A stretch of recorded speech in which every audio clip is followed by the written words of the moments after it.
సిద్దిపేట జిల్లా బెజ్జంకి మండల ఎంఆర్ఓను కలిసిన బీజేపీ నాయకులు ఈరోజు బీజేపీ మండల అధ్యక్షులు కొలిపాక రాజు గారి అధ్యక్షతన మండలంలోని రైతులు ఎదుర్కొంటున్న ఇబ్బందులపై బెజ్జంకి మండల ఎంఆర్ఓ గారికి వినతి పత్రం ఇవ్వడం జరిగింది. ఈ కార్యక్రమానికి ముఖ్య అతిథి బీజేపీ రాష్ట్ర కార్యదర్శి మానకొండూరు నియోజకవర్గం ప్రభారి బొమ్మ జయశ్రీ గారు రైతుల సమస్యలపై మాట్లాడారు. ఈ కార్యక్రమంలో మండల నాయకులు సంగారవి, బండిపల్లి సత్యనారాయణ, కొత్తపేట రామచంద్రం, తోమ రమేష్, బొప్పర అజయ్, వడ్డూరి శ్రీనివాస్, గంప రవికుమార్, శీలం వెంకటేశం, వేముల శంకర్, బండిపల్లి నరేష్, ఎల్లంగౌడ్, పులి శ్రీకాంత్, జల్ల అనిల్, బీర మహేందర్ రెడ్డి, అనిల్, గాజా రవి, చంద్రయ్య మరియు తదితరులు పాల్గొన్నారు.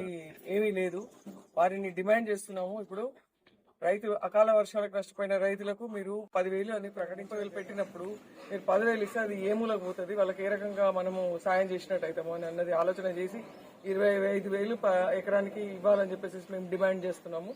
అదొకటి. అది పోతే ఇప్పుడు వచ్చిన పంటకు కూడా మనకు మద్దతు ధర ఇవ్వడం, పంట కొనుగోలు చేయడం. ఇప్పుడు డైరెక్ట్ గా మేము గవర్నమెంటే పంట కొనుగోలు చేస్తాము అని చెప్పేసి చెప్పడం జరిగింది. అది ఇమ్మీడియట్ గా మొదలు పెట్టేసేసి ఎంఎస్పీ రేట్ ఏదైతే దానికి అదనంగా ఒక బోనస్ అనేది 500 ఇవ్వాలి. ఎందుకంటే తేమ ఉందని, అది ఉందని, ఈ నష్టం జరిగింది, ఇవన్నీ కంపెన్సేట్ చేయాలని అంటే వారికి జరిగిన నష్టము, ఇవన్నీ తేమ తరువాని అనేది లేకుండా ఇచ్చే మద్దతు ధర ఇస్తూ దానికి అదనంగా రైతులకు మద్దతుగా. ఇకపోతే 2 లక్షల రుణమాఫీ అని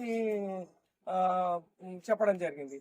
దాని గురించి అసలు మాట ఎత్తేవాళ్ళు లేదు. రుణమాఫీ లేదు, ఇటు పాత రుణం కాకుండా ఎన్ఆర్ఈజిఎస్ అది కార్యక్రమాలు ఉన్నాయి, అవన్నీ జరుగుతున్నది. వీళ్ళకి ప్రతిసారి ఏదో ఒక రకంగా రైతులకు నష్టం జరుగుతుంది. కాబట్టి వాళ్ళందరికీ మనము ఈ నరేగా ఫండ్స్ ని మనము రైతులకు లింక్ చేస్తే వాళ్ళకు కొంచెం పెట్టుబడిలో మిగులు పడే అవకాశం ఉంటుంది. కాబట్టి ఆ పనులను రైతులకు కూడా లింక్ చేయాలని చెప్పేసి మేము డిమాండ్ చేస్తాం.